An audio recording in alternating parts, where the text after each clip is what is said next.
پاکستان اور دنیا بھر میں لاکھوں دیکھنے اور سننے والوں کو ارشد شریف کا سلام۔ ناظرین، پاکستان میں جو کرونا وائرس کی صورتحال ہے اس حوالے سے جو اعداد و شمار آ رہے ہیں ہمارے پاس، پاکستان میں جو پازیٹیو کیسز کی تعداد ہے 1,81,000 ہو گئی، اور جو لوگ اس سے جاں بحق ہو گئے ہیں ان کی تعداد 3,500 تک پہنچ چکی ہے۔ اور اس حوالے سے وزیر اعظم پاکستان کا آج کہنا تھا کہ اگلا ایک مہینہ مزید مشکل ہو سکتا ہے، اور اس حوالے سے انہوں نے بتایا بھی کہ ہائی رسک کون سے پاکستانی شہری ہیں اس حوالے سے، اور سمارٹ لاک ڈاؤن کی جو افادیت ہے وہ کیا ہے۔ اس حوالے سے پاکستان کے مختلف شہروں میں اس وقت سمارٹ لاک ڈاؤن نے تقریباً 20 شہروں میں ایریاز آئیڈینٹیفائی کیے گئے ہیں، اور اس حوالے سے جو حکومت NCOC میں بیٹھ کے فیصلے کرتی ہے اس سے حکومت کا خیال یہ ہے کہ کافی حد تک اس پہ ہم نے قابو پا لیا ہے۔ ساتھ ساتھ ناظرین، اگر ایک اور اہم ڈیولپمنٹ ہے جسٹس قاضی فائز عیسیٰ صاحب کی جو پٹیشنز تھی، اس حوالے سے سپریم کورٹ آف پاکستان کا شارٹ آرڈر جمعے والے دن آ گیا تھا۔ اس حوالے سے جو تفصیلی فیصلہ ہے اس کا انتظار ہے، اور اس کا انتظار حکومت کو بھی ہے اور جو پٹیشنر کے وکلا ہیں ان کو بھی ہے، کیونکہ جب فیصلہ آیا تو اس حوالے سے دونوں سائڈ پہ کچھ کنفیوژن پائی جاتی ہے کہ اس کا مطلب کیا ہے، کیونکہ ابھی تفصیلی فیصلہ آنا ہے تو اس پہ ہم فی الحال زیادہ بات نہیں کرتے۔ جو وکلا کے موقف ہیں اس حوالے سے حکومتی موقف ہے، دونوں نے اس کو ویلکم بھی کیا ہے، لیکن دونوں اب انتظار کر رہے ہیں کہ ڈیٹیلڈ آرڈر اس حوالے سے ڈیٹیل ججمنٹ ہے وہ کب آتی ہے، اور اس میں فردر آرڈرز ڈائریکشنز وغیرہ جو کہ پہلے پیراگراف میں لکھا گیا ہے معزز جج صاحبان نے 10 ممبر بینچ نے کہ وہ بھی دی جا سکتی ہیں، تو اس میں کیا مزید ڈائریکشنز اس حوالے سے آ سکتی ہیں۔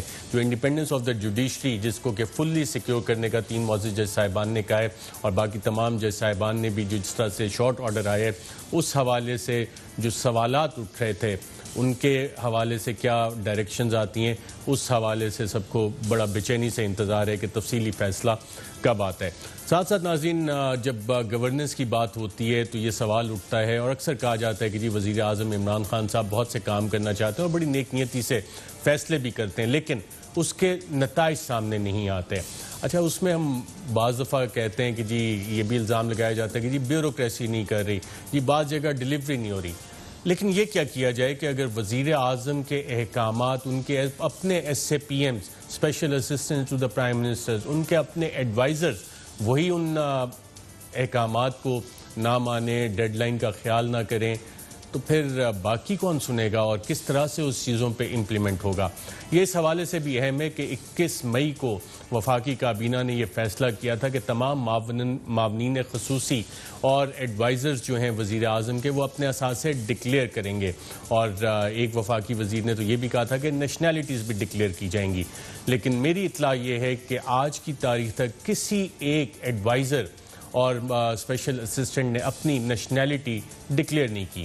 اس کی کیا وجہ ہے؟ آخر چھپانے کی ضرورت کیا ہے؟ بالکل اس کابینہ میں دوہری شہریت والے بھی چند SAPMs موجود ہیں، اور سپریم کورٹ آف پاکستان کے فیصلے اس حوالے سے دوہری شہریت کے حوالے سے ماضی کے بھی فیصلے، اور حال ہی میں ایک فیصلہ چیف جسٹس ثاقب نثار کا، جب ان ساروں کو دیکھیں تو SAPMs اور ایڈوائزرز کی ایک الگ کیٹیگری ہے جس کو کہ SAPMs کی خاص طور پہ آرٹیکل 260 آف دا کانسٹیٹیوشن میں بیرسٹر اعتزاز احسن صاحب نے بڑا اچھی طرح پلیڈ بھی کیا تھا، وہ کیٹیگری ڈیفائنڈ ہے کہ جی نہ وہ منسٹرز ہیں، نہ کانسٹیٹیوشنل پوزیشن ہے، نہ سروس آف پاکستان میں پرائم منسٹر کی ڈسکریشن کے تحت اپوائنٹ ہوئے ہیں۔ لیکن سوال یہ ہے کہ پھر دوہری شہریت چھپانے کی ضرورت کیا ہے؟ کیا دوہری شہریت جب چھپائی جا رہی ہے تو اس سے ایک اور بڑا سوال اٹھتا ہے کہ آپ اپنی نیشنلٹی اگر ڈکلیئر نہیں کر رہے تو کہیں فورن نیشنلز غیر ملکی تو کابینہ میں نہیں بیٹھے، اگر ڈکلیئر کر دیتے ہیں تو وہ چیزیں واضح ہو جائیں گی، اور اگر نہیں کرتے تو یہ سوال پاکستان تحریک انصاف کی حکومت کو ہانٹ کرتا رہے گا۔ اس کی یہ وجہ بھی ہے کیونکہ جو اکنامک ہٹ مین جان پرکنز کی کتاب ہے اس کا حوالہ خود وزیر اعظم بھی دیتے تھے، جو موجودہ وزیر پلاننگ اسد عمر صاحب ہیں وہ بھی دیتے تھے، PTI کے دیگر لوگ بھی اکنامک ہٹ مین کا ذکر کرتے تھے۔ جب چیزیں چھپائی جائیں گی تو یہ سوالات یقیناً اٹھیں گے، اور جب اکنامک ہٹ مین کی بات ہوتی ہے تو جو اس حکومت نے جتنے فیصلے کیے، اور آج کل ہمیں بتایا جاتا ہے کہ جناب جو پاکستان کی معیشت ہے وہ کرونا وائرس آنے کی وجہ سے اس پہ کافی سارے اثرات پڑے، اور جتنے نمبرز ہمارے سامنے بجٹ کی ایکسرسائز میں آئے اس میں یہی بتایا کہ جی کرونا کی وجہ سے سارے معاملات خراب ہو گئے، لیکن ایک ہمارے پاس جو سرکاری دستاویزات موجود ہیں، خاص طور پہ minister of planning Asad Umar صاحب کی وزارت پلاننگ اینڈ اسپیشل انیشیٹوز کے، اس سے جو پری کووڈ سچویشن ہے، کرونا وائرس آنے سے پہلے کی جو صورت صورتحال ہے. اکانومی اس سے پہلے ہی نیچے جا چکی تھی اور سرکاری دستاویزات میں اس چیز کا اقرار ہے. وہ کیا سرکاری دستاویزات ہیں, منسٹری کا اس حوالے سے کیا موقف ہے, وہ بھی آپ کو بتائیں گے. میں اپنے پینلسٹ کا آپ سے تعارف کروا دوں. اسلام آباد اسٹوڈیوز میں ہمارے ساتھ موجود ہیں وفاقی وزیر آبی وسائل فیصل وارڈ صاحب. بہت شکریہ سر پروگرام میں شرکت کا. ساتھ ہی ہمیں جوائن کر رہے ہیں بیرسٹر محسن شاہ نواز رانجھا صاحب, سابق وزیر مملکت, این اے ہیں پاکستان مسلم لیگ نواز کے.